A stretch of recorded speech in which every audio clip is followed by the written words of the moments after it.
සාදරයෙන් පිළිගන්නවා අපගේ YouTube නාලිකාවට.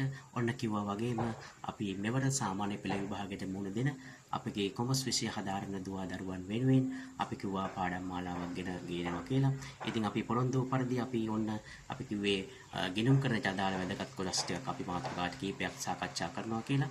ඉතින් විභාගයට වැදගත් මාතෘකා කීපයක් ඔන්න අපි අරන් ඇවිල්ලා තියෙනවා. ඉතින් එහෙනම් අපි බලමු අපි අද පාඩම මොකක්ද කියලා.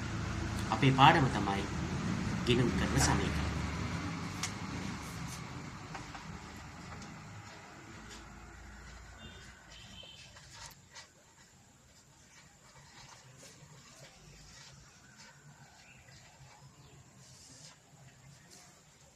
මේ මාතෘකාව අපි සාකච්ඡා කරද්දී ගිණුම් කරන සමීකරණ මාතෘකාව සාකච්ඡා කරද්දී විශේෂයෙන් මම ඔයාලට මතක් කරනවා විභාගය තුල මේ ගිණුම් කරන සමීකරණ අභ්‍යාස ඔබගෙන් අහන්න පුළුවන් විදි දෙකක් තියෙනවා.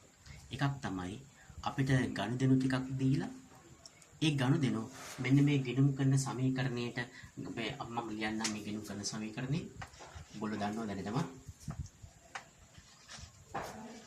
වත්කම් සමානයි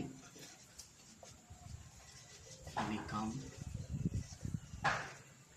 ධන වගකීම්. ඕක තමයි අපි දන්න මූලික ගිණුම් කරන සමීකරණය. ඔයා දැනටමත් ඕක දන්නවා.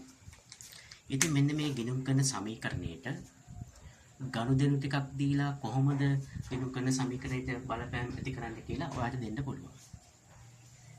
ඒ වගේම තමයි ඔන්න ගිණුම් කරන සමීකරණයේ දෙනවා ගනුදෙනු වල බලපෑම දක්වලා දීලා අපෙන් අහනවා ගනුදෙනුව මොකක්ද කියලා. ඔය ආකාර දෙකට තමයි ඔය විදි දෙකට තමයි විභාගයට ප්‍රශ්න එන්න පුළුවන්.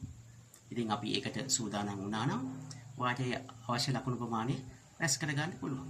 ඉතින් බොහොම පහසුවෙන් මෙන්න මේ ගිණුම් කරන සමීකරණේ කොහොමද අපි ගනුදෙනුවක් දුන්නාම මේ ගිණුම් කරන සමීකරණයට අපි ගනුදෙනු ටික ඒ බලපෑම කොහොමද අපි මේක සදාහන් කරන්න කියලා අපි බලමු. එහෙනම් සූදානම් වෙන්න පොතකුත් පෑනකුත් අරගෙන. ඔන්න මම උදාහරණයක් ගන්නම් පළවෙනි වතාවට. ඔබ දන්න සරල උදාහරණයක්. මම කියනවා අයිතිකරු රුපියල් ලක්ෂ 5ක් යොදා ව්‍යාපාරයක් ආරම්භ කළා. ඔන්න මගේ පළවෙනි ගනුදෙනුව උදාහරණ අංක 1.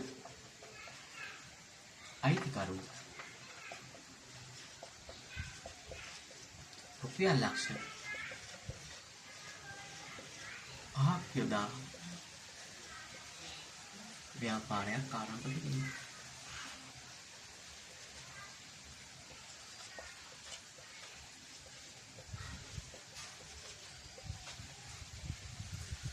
ඔන්න මම සරල උදාහරණයක් මූලික අවස්ථාවේ අපි ගත්තා. ඔබට විභාගය තුල ලකුණු 4ක ප්‍රශ්නයක් එන්න පුළුවන්. ඉතින් ගනුදෙනු 4ක් විතර වගේ තමයි ඔයාට මේ ගිණුම් කරන සමීකරණේ බලපෑම දක්වන්න කියලා බොහෝ විට එන්නේ. ඉතින් එහෙනම් බලමු මේ උදාහරණය අරගෙන. බලන්න. මේ වගේ ගනුදෙනුවක් දුන්නාම මම ඔයාලට